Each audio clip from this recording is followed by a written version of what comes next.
सत्यमेव जयते, सत्य की सदा विजय होती है। बंधुओं,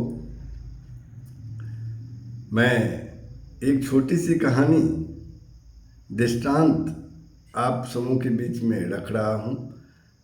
इसे ध्यानपूर्वक श्रवण करेंगे और मनन करेंगे। तो एक गांव में एक नवयुवक साधु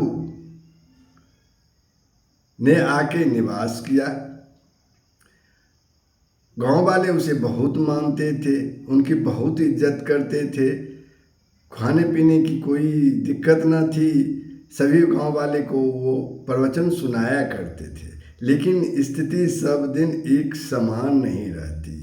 एक दिन सुबह सुबह गांव के नवयुवक और गांव वाले इकट्ठे हुए, उनकी झोपड़ी में आग लगा दी और उन पर पत्थर बरसाने लगे, गाली देने लगे।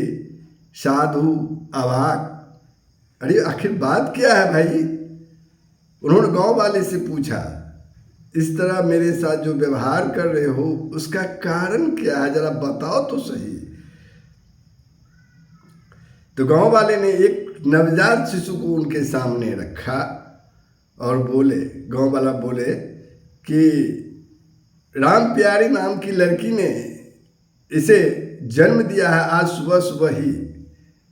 उसने इसके बाप का नाम में आपका ही नाम बताया है। बताइए, आप पर मैं हम लोगों ने इतना विश्वास किया, इतना प्रेम दिया, फिर भी आपने इतना चरित्रहीन हो कैसे सकते हैं? साधु ने तुरंत बालक को उठाकर छाती से लगा लिया और बोले, हाँ मैं चरित्रहीन हूँ। गांव वाले उसको भड़ा बुला करते हुए अपने अपने गांव चले गए। दोपहर के बाद साधु बच्चे को अपनी छाती से लगाकर भिक्षा के लिए गांव में प्रवेश किया। लोग उसे दुत्कारने लगे। जिस भी दरवाजे पर जाते भिक्षा के लिए, तुरंत दरवाजा बंद हो जाता। लोग गाली गलौज उससे कर रहे थे। किसी भी दरवाजे पर रोटी का एक टुकड़ा तक नहीं मिला। अंत में वे घूमते घूमते उस दरवाजे पर पहुंचे जिस घर की लड़की ने इस बच्चे को जन्म दिया था। उसने दरवाजे पर जाकर हाक लगाई कि मैं दोषी हूँ, भले ही मुझे भिक्षा मत दो, लेकिन ये बालक, नवजात बालक निर्दोष है, उसे दूध की आवश्यकता है, कोई दूध तो दे दो। यह सुनकर नवजात की माँ जो थी राम प्यारी, वो ममता से भर उठी और दौड़कर अपने पिता के पास गई और उनके पैरों पर गिरकर बोली, पिताजी मुझसे बड़ी गलती हुई, इस बच्चे का बाप कोई और है, कृपया उस बच्चे को मुझे साधु से दिला दें। उस लड़की के बाप ने तुरंत दरवाजा खोला और साधु के पैर पर गिरकर उसे क्षमा मांगने लगे। तब और भी ग्रामीण वहाँ जमा हो गए। बात खुली, गांव वाले भी वहीं सुन रहे थे। लड़की ने क्षमा याचना की। उन्होंने अपने पिता से कहा, मैंने झूठ मूठ का इनका नाम ले लिया था ताकि बात, थोड़ी सी बात है, मैं नहीं जानती कि बात इतना आगे बढ़ जाएगा।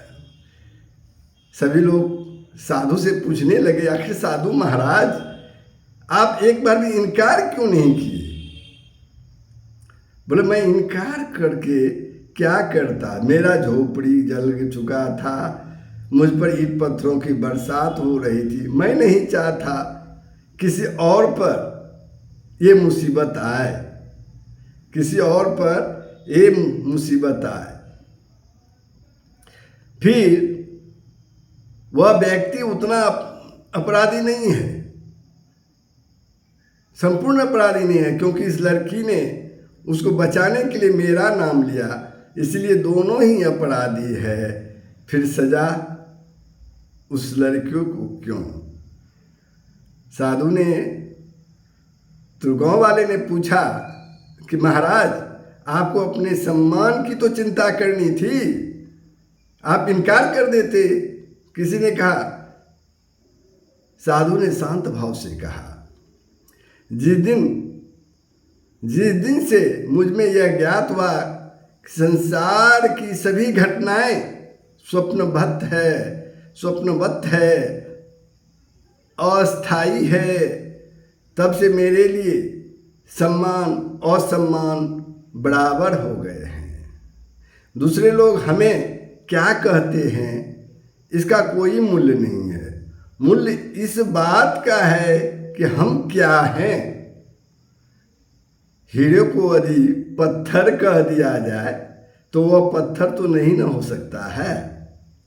अतः आवश्यकता गुणों को बढ़ाने की है, अपने गुणों को बढ़ाने की है, लोगों को रिझाने की नहीं।